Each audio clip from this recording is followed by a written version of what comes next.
一下关于水彩晕染里面的一些手法技巧啊。之前其实这些呢都是我们在学习这个水彩技术入门基本技法里面会学到的。那就是通过这些技法，我们直接在指甲上进行实操来看，在这上面都是涂抹砂封层之后的，在这上面我们运用不同的技法叠加出来的效果是怎么样的？比如说做晕染的手法有很多，具体还要看大家更倾向于哪种风格做出来啊。首先在开始之前，大家记住2个要点，在用水彩去做晕染的时候，首先第一个必须是在磨砂封层或者打磨后的甲面去进行操作，一定面是磨砂的，如果是亮面的是不可能的，是不行的啊，是上无两色的。另外，如果甲面有大面积的水彩，那么等它干透之后，一定记得用底胶隔离，然后再接着往下操作，好吧？这样会保证指甲的一个牢固度啊。首先来，我们看，先去选一个颜色，我们随便去选一个蓝色来，哇，比较深啊。首先平涂，平涂的时候，我们第一个，我可以在用平涂手法的时候，我可以先把这个颜色做出一个淡色系的效果，就是把这个蓝我一半调的稍微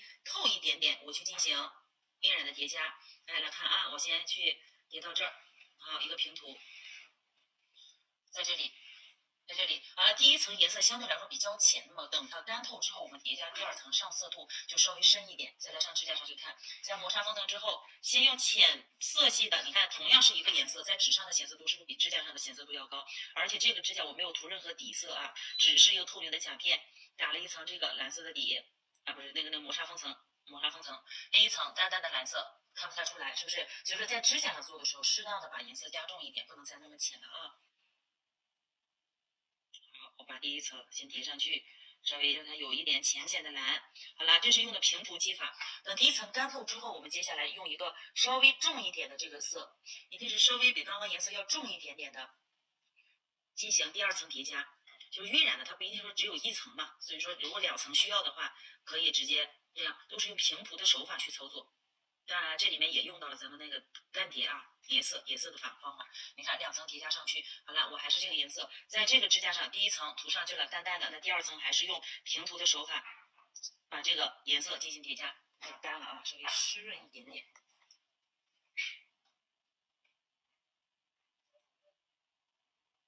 纹路边缘注意衔接自然，就不要很生硬的那种就好。这里可以稍微交叉一下，交叉的点不能在正中间，有没有？2层出来，可能这样看不清楚啊，但是在指甲能看出来底色是有的，上面有了另外1层。好了，这是我们第一种用干涂的平涂的手法，平涂上色的手法。第2种就叫做干接，干接相当于什么呢？比如说第一层呢，我们用一个这个颜色，先用这个颜色去进行颜色的绘制，哎，比如说在这儿左上角，好。我把这个地方的颜色给它铺上去，用的是平铺手法，对吧？那这个时候我这边右边我想去衔接另外一个颜色，那怎么办呢？来，等它干透之后，这个时候换笔换颜色，我们要先把纸上刷上去，就是把这边咱先给涂上一个颜色，尽量跟指甲统一一点啊。好，这边涂上，换一下颜色，去选一个我们喜欢的，要这个橘黄吧。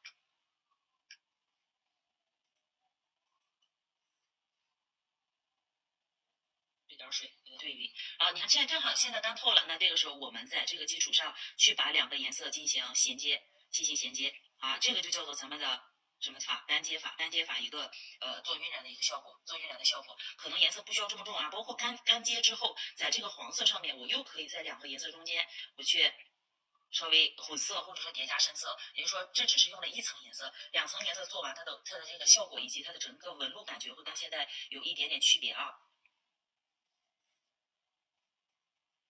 这边具体一下，好了，这是干接法。那接下来湿接是什么意思呢？湿接来，我先用这个黄色来做湿接。我先在这个地方随便铺一个颜色，它现在是水润的啊，是有这个水分在的。这个时候把笔刷干净，去选第2个颜色，在它的这个基础上我们进行衔接。那中间的位置是不是2个颜色产生了混色，并没有像边缘这一个一样那么的实，对不对？没有这个颜色那么实，那这个就是咱们的湿接法去做晕染，用湿接的手法去做晕染。你看是不是偏绿调了？因为蓝跟黄又会产生绿色啊，所以说这个位置有了一些绿色的产生。好，我稍微来点，洗一下这多余的水。中间聚集。哎，一个施接方法，中间会产生混色，这是第3种。第4种呢叫做什么叠色？我先把这个施接法放在手上，放在这上面，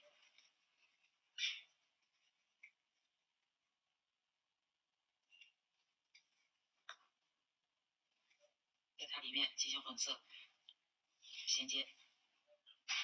施接法啊，混色是什么呢？就是在一个颜色里面，我们叠上几种颜色，比如说还是刚刚这个橘黄，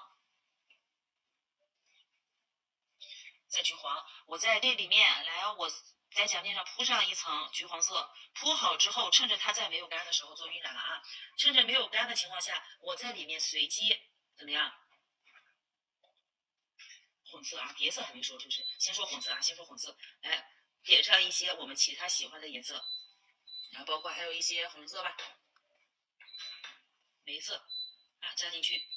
哎，整个晕染呈现的效果就是偏向于颜色混起来的感觉。那这个呢，就叫做什么混色啊？混色的晕染，看看在这里面，其实这种做法也比较多，在美甲里面，就是比如说我们直接在一层上叠加几层颜色，让整个手的一些颜色整体协调一些哈。然后最后一个是我们的叠色，这不是最后一个，就是在一排里面最后一个是最后一个叠色效果。叠色其实就跟我们的第2种干接的手法会有点相似，无非干接呢是在边缘的做连接，然后叠色呢是在一层颜色上面再叠加另外一层颜色，或者在这一层上面再去叠加第3层颜色。来看，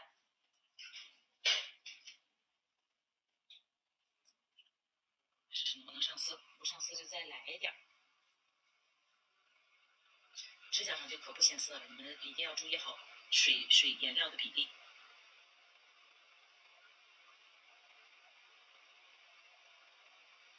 第一层啊，等它干透，干透之后叠加第2层的颜色。而这一层如果说觉得我有点还确实太浅了，我再稍微加深一下下。其实透透的有的时候也比较漂亮。看第1层叠加上啊，等它干透，在这个手上显色会更高啊，只是悬空看的话都会效果差那么一点点。好了，等它完全干透之后，这个时候来取第2个颜色，我们加进去。叠色，上面叠色的时候，如果说怕第1层的纹路被影响到，那么我们可以在第1层的这个上面涂一层摩擦封层去隔离，然后再叠加第2层的这个颜色。一定要等干啊！如果不干，蓝色跟黄色就会中间产生一个绿调。2个颜色叠起来了吧？是不是？这样就叠起来，在蓝色上面有黄色的存在，然后包括还可以叠加第3种颜色。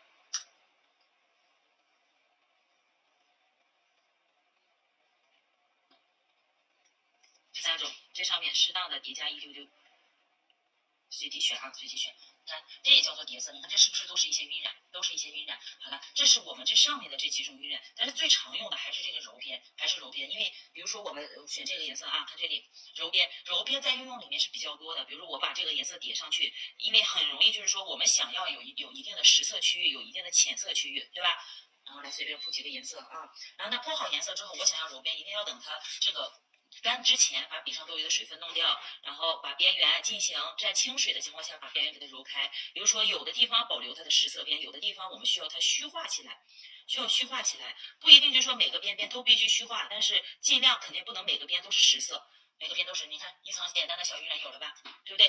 边缘可以再揉开一点，在这边再揉开一点，就是洗笔把边缘的颜色给它去掉，可好看了啊！用水彩做晕染很好看。好了。你看，这是一种揉边。那我们一般定位的时候，像这种会多种多样的定位，多数还是说，比如说2点定位，2点定好位之后，中间做一个衔接，下面这儿再做一个定位，只要铺上一个色块，接下来进行揉边，把笔洗干净，揉边操作就好。在指甲上操作起来，这种是比较方便的，但是大家一定切记哈，我们这个笔的清洁，就是千万不要让它特别的干，也不要等第1层颜色彻底干透之后再去晕，那就可能稍微晚了一点点啊，明白？晕开，然后2种、3种。晕开，那上面我们等它干透之后，是不是又可以进行叠色，叠加第2层的颜色纹路，哎，清晰，再把第2层的边缘揉边，在纸上吸水啊，结果水量会大，指甲上水量将少一点。好，来我们上指甲上去看揉边的操作，看这个，咱先把这个色块，比如说这种的，我们就背到这里，然后中间做一个连接，到下面这里再铺上颜色，铺上大色块嘛。对不对？铺好4块之后，好了，接下来干啥呢？把笔上多余的水分吸掉，吸掉多余的水，然后就把这个颜色的边缘，因为笔上没有过多颜料的时候，它是干净一点点，我们就可以把这个颜色边缘给它揉开，给它揉开。哪里觉得别扭就揉哪里，哪里感觉淡淡的还好，那就不用揉哪里，对吧？你看，这不就做开了？做开之后，如果说我们想叠加深一点的，我调动一点点啊，比如深一点，大家能看清楚。好，我叠到这儿，这是也可以做叠色第2层的效果。叠好之后，洗干净笔，水分不要过分的多，因为现在水量有点大啊，但是现在水量有点大，不能接着用，接着用笔干的时候就容易把这个颜色给吸走，然后我们晕染边缘的时候就容易把这个颜色给它带开。你看带到旁边去，好吧？所以等第1层的水分稍微干一下，我们去做。那这个位置干的差不多了，我就单独把这个位置用一支干净的笔去给它进行揉边操作。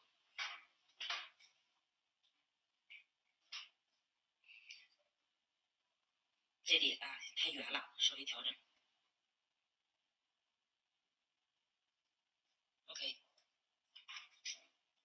好了，我们等它干透，我把其他的先拿下来，对应的放上去，就是这个我放到旁边。大家一定记得，在操作过程中，因为款式的不同，我们可能会做出不同的这个水彩晕染效果，就是大家知道每一种晕染效果应该怎么去叠加就好，好吧？晕染在这个水彩里面用率还是比较高的，所以大家把这一步好好去操作，好好练习一下。你像混色，我就把它拿下来了，这个揉边啊，揉开的边边啊，这个多的比较乱，大家觉得太乱的时候，其实不需要叠加那么多层颜色。你比如这个边边，我就把它揉开，这里太脏太乱，我直接擦掉就好了。拿一支笔，弄上水，就相当于用水给它洗掉，然后再把笔吸掉多余的水，一点点把这上面的水给它弄掉就可以了。